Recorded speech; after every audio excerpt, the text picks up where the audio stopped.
Right. Thank you very much for your time. We're grateful. This is the news review segment. Still have our guests here, Dr. Justice Appiah-Kubi, Reverend Anaya Baffoe-Bonnie. All of them are helping us get into the issues as they come. Let's get on to the next one. The Ghana Police Service has raised concerns over a rising wave of human trafficking involving Ghanaians being lured to countries within the ECOWAS sub-region under false pretenses. Addressing a press conference in Accra on Monday, June 30th, the Director General of the Criminal Investigative Department, CID DCOP leader Yako Donko, disclosed that 66 victims linked to QNet-related trafficking network were recently rescued in Nigeria. The rescue operation, which took place between May 19th and June 27, 2025, was made possible through collaboration with Interpol. According to the police, the victims, mostly young Ghanaians, had been deceived with promises of recruitment into football academies and access to high-paying jobs abroad. However, upon arrival, they were subjected to exploitative conditions, with their movements restricted and personal documents confiscated. Look at this guy. Is that the rare picture? How did they look like footballers?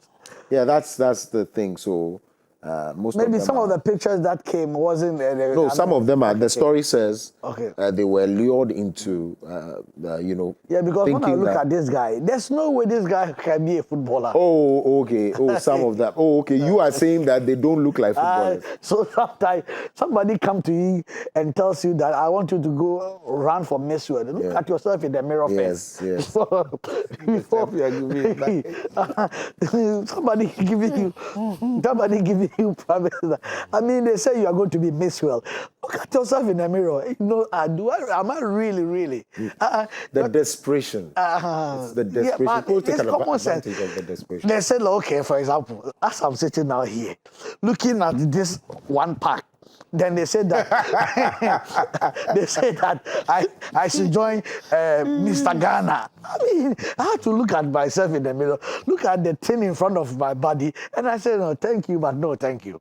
Yeah. And so, as you are, they say in Ghana, as you are advising the cat, we are also advising the driver or whatever. And so I really think that, number one, if we will stop this trafficking thing will stop when we ourselves first shouldn't be too ambitious. That is the first thing. And always just think twice. Don't be too emotional. I understand that the whole Chief Justice could be that emotional. How much more them? So I understand. Yeah. On the other side also, sometimes I don't know about our traffic agency or those people who stop these things here in Ghana. I don't know how strong and strict, because, for example, in Philippines, to get out of the country is not that easy. To get out of traffic someone out of the country. Yes. Oh, I mean, that's easy if the person also consents in terms of you say, look, you're a footballer, you want to join an academy, and I'm taking you out. We go through all the processes and all of that. And there's also even a guise of, training and all of that. And we know. So which means that there's a certain, using the legal word, there's a certain lacuna in the system. Because let me give you an example. Please do. For example, one of my Ghanaian guys in the Philippines, the guy is crazily loaded. My last time loaded, you mean money? Loaded, yeah. 2 years ago, when I visited one of his hotels, he has done everything and stuff like that. And he said, oh, so in Tree, come and pray for me in the place. When we finished praying, I said, oh, so how much will you need to finish the rest? I mean, he had done everything, putting chairs and stuff like that. He said, oh, not much, maybe just about $11 million. Just said like that. Just about 11 million? Yeah. This guy had a living partner that had been constantly telling him, your father was an apostle of Church of Pentecost here in this country, in Ghana, and you are a Christian. You can't do this. Get married to the lady. The lady said you want to come to Ghana to see. Just as rich as the husband is or the family are and blah, blah, blah, blah, blah. At the airport, they didn't, in fact, her things were already in the plane. They removed the things because they were believed that, in spite of all these documents, she didn't show enough evidence. Oh, okay. Also, Because they were not married. Philippines can be seriously frustrating, but I understand them. It can be so frustrating. Myself, 2 people that I've brought because a certain big guy, all of you know, wanted to get a chef. The guy is qualified chef. In fact, he was even on TV as a celebrity chef. Charlie, the way I suffer in the airport, going to immigration, telling them all his documents, showing pictures. The guy is a chef. That's all. But when it comes to Ghana, he's supposed to have all his documents here in Philippines. I said, that's not how it goes. He's supposed to be in the country. Even his passport is here. How do we send his passport to Ghana to stamp in before he comes? No, it doesn't work that way. After pleading, then they allow. Wow. When I arrive here, the old man said, you let me suffer. Yeah, it's not easy. So I know when it comes to the Philippines one, maybe because of what they have gone through. Because when they talk about this trafficking, it was very common there. So I understand. How about the borders in the Philippines? Because mostly okay. they might not use the airport. Now you get me. Okay, right. So it's still also porous and so that's probably where it is, because I'm sure the checks could be done at the airports.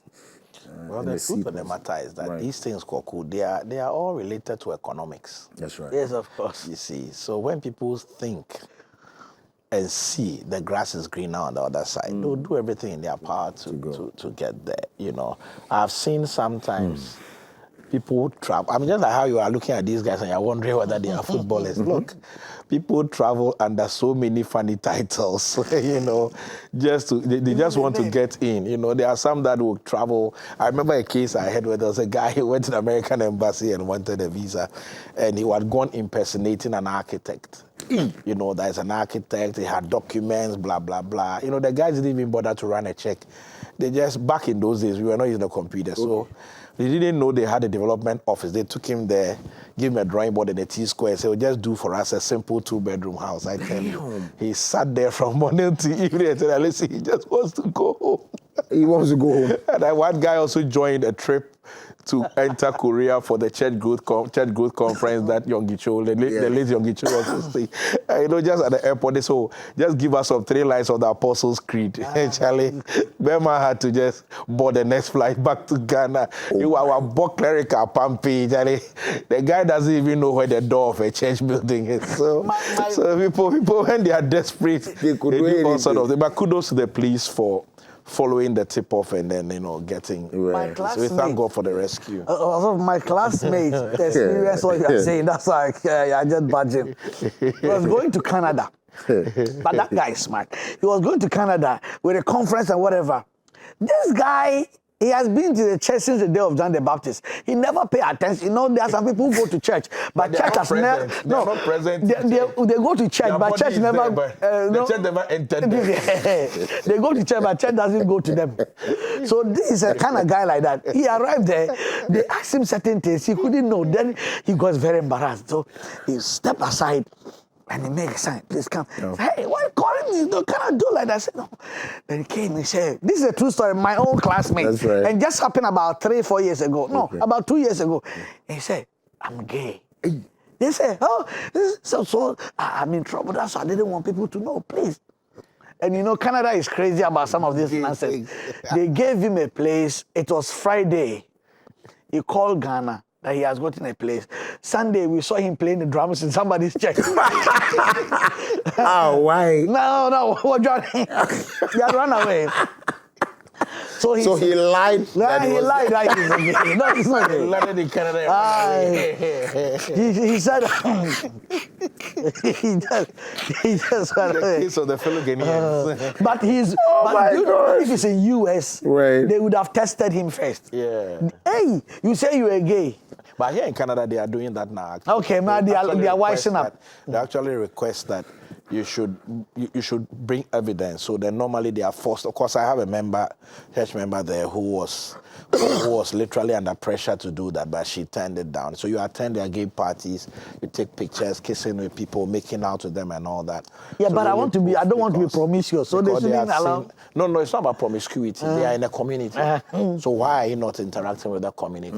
It's just like we know certain people, they go clubbing, whatever, or East Legon executive, they meet to do their sports thing on a particular day. If you say you are an East Legon executive, where are your pictures? Where is the proof? Exactly. So we should see evidence that you hang out with them. Then the lawyer uses that to do your documentation. Yeah, and then, you know. So she said, Charlie, this one she couldn't. So we joined up in prayer, and then, you know, a testimony just came. Hallelujah. Like that. Well, I pray, but not everybody can be like both of you, especially Ozora, because he had to take the decision that he doesn't want to stay in the cold anymore. Like, Ghana is too sweet.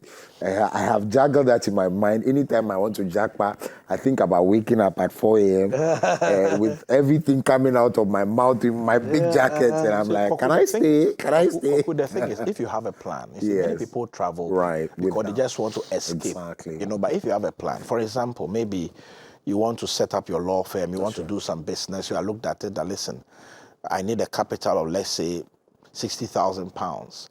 I'm going to grind. I'm going to live like a pauper in there in a single room. I have to lie on a cardboard. I'm not interested in getting phones and all this niceties. I'm not going to be distracted. You go there, give yourself 3, 4, 5 years, grind, labor hard, and you exit. You know, but people don't have that discipline. Right. And that discipline is difficult to have it because the systems are very different.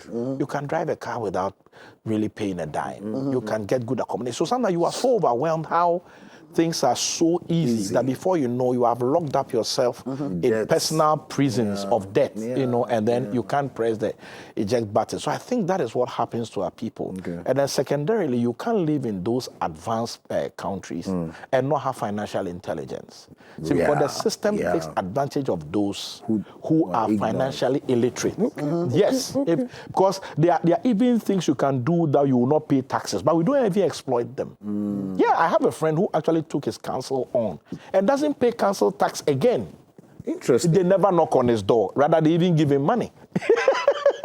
He didn't hire a lawyer. He defended himself in court. And since then, some of the white guys have been reaching out to him. And he's helping them to put their cases together, and they are living free. Exactly. Absolutely. You know. Knowledge is power indeed, right? Let's get on to some other, and I don't know whether this is a very sad one, only if it doesn't. After all, even the current, some very wicked people are still not reducing the prices, and so I don't know what happens to this.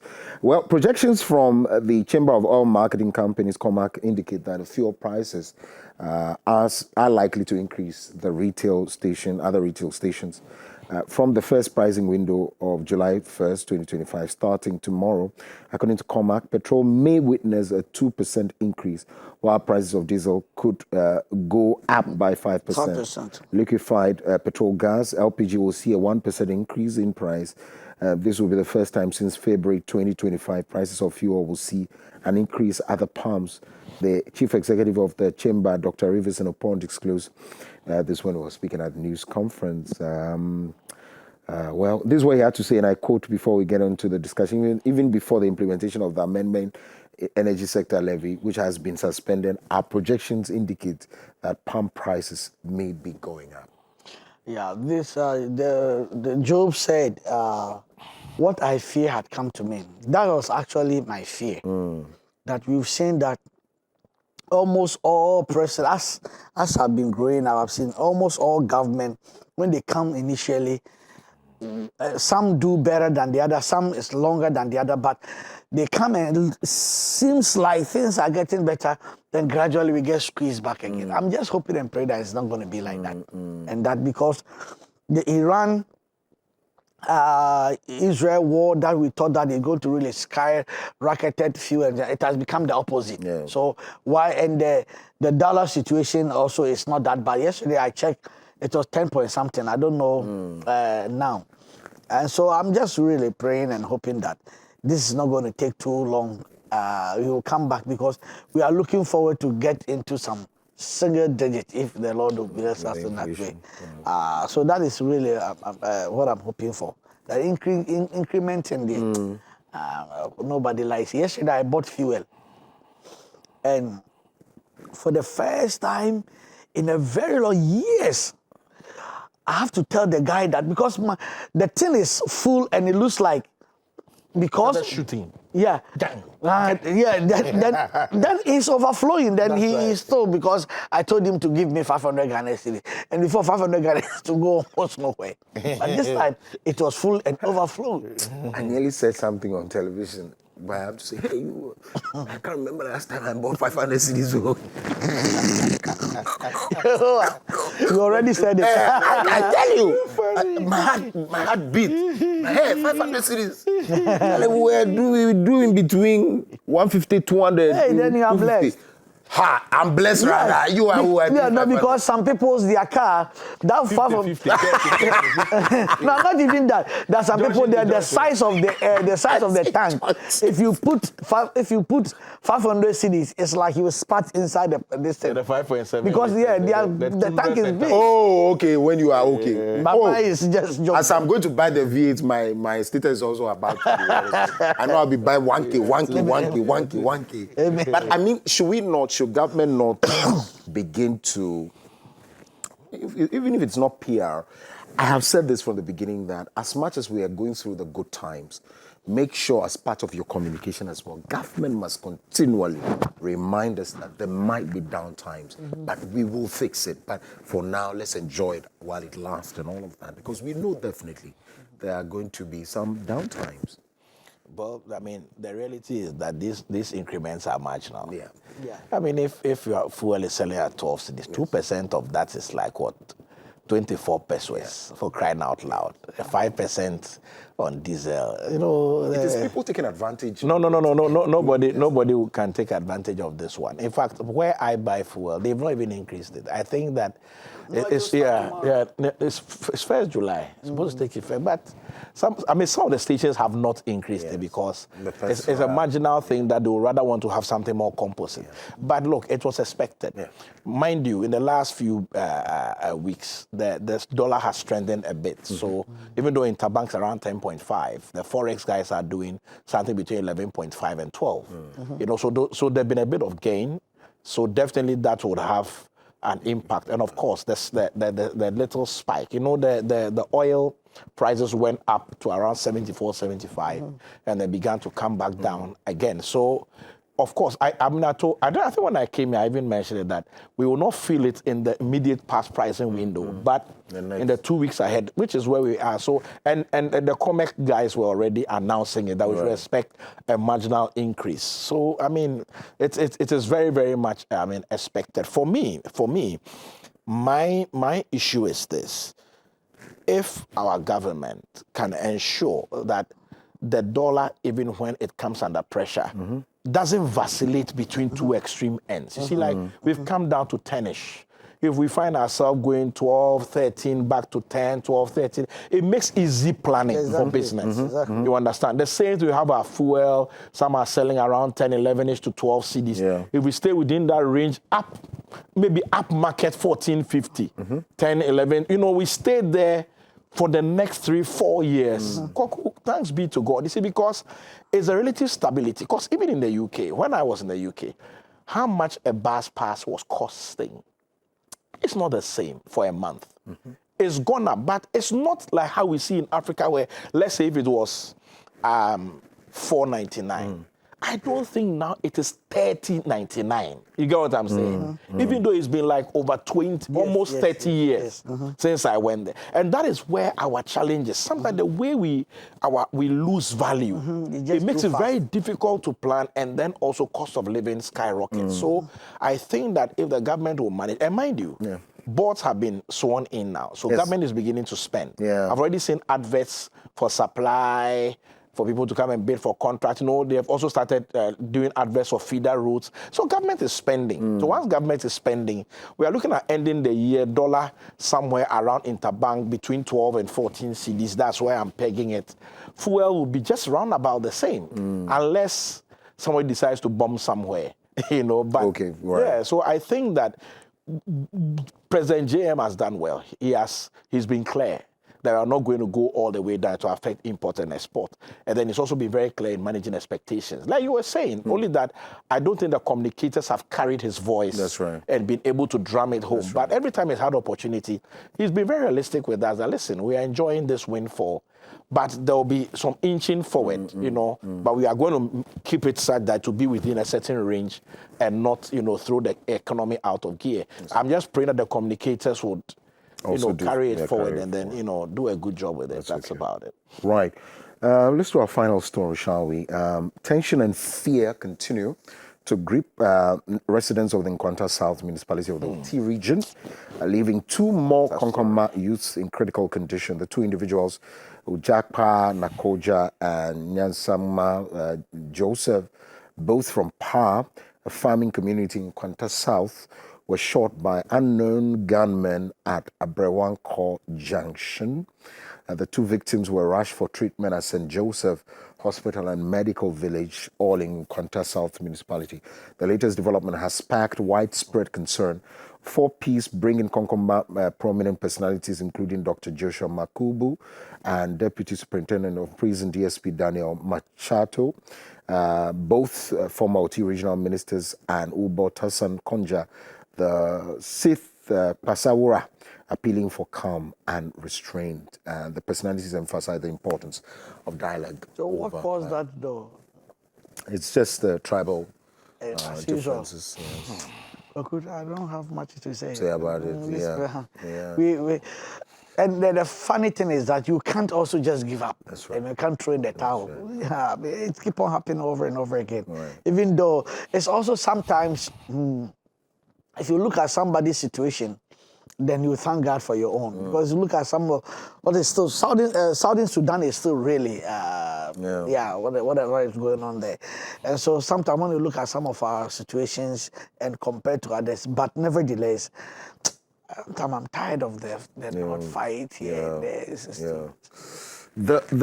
For a long time, the data has shown that there are over 350 chieftaincy conflicts scattered around. Wow. Data has shown. I am sure that if you still look at the current data, you're going to see a surge. And the way we attach, and it's a, I don't know how, I'm being careful, but I just feel that that particular institution has lost its glory, and now a lot of people have infiltrated it, and I don't know, the control that they need to have on their own people, they themselves are unable to have on themselves, and so that's my challenge, and I don't know where to start from. Koko, I think also that the attempt to modernize the chieftaincy institution is also to blame for this, where everybody wants, as we say in Akan, Kratchiden to be their chief. So gradually people that are not of royal blood and lineage are sort of being pushed in because we feel they carry some clout and some weight and they'll bring some honor and dignity to the office. But I think that instead of going that route, rather, why don't we invest in raising up people who have that clout and ability, be intentional about it. I've always said this thing because, I know a place like Volta region, even though they look homogeneous, there are a lot of very small splinter. I didn't know until I started to really engage my Voltarian friends. I just thought that, I didn't know there's Anglo, there's like this, what Reverend Sylvia was saying yesterday, that he also has a different dialect. Yes. And I didn't know.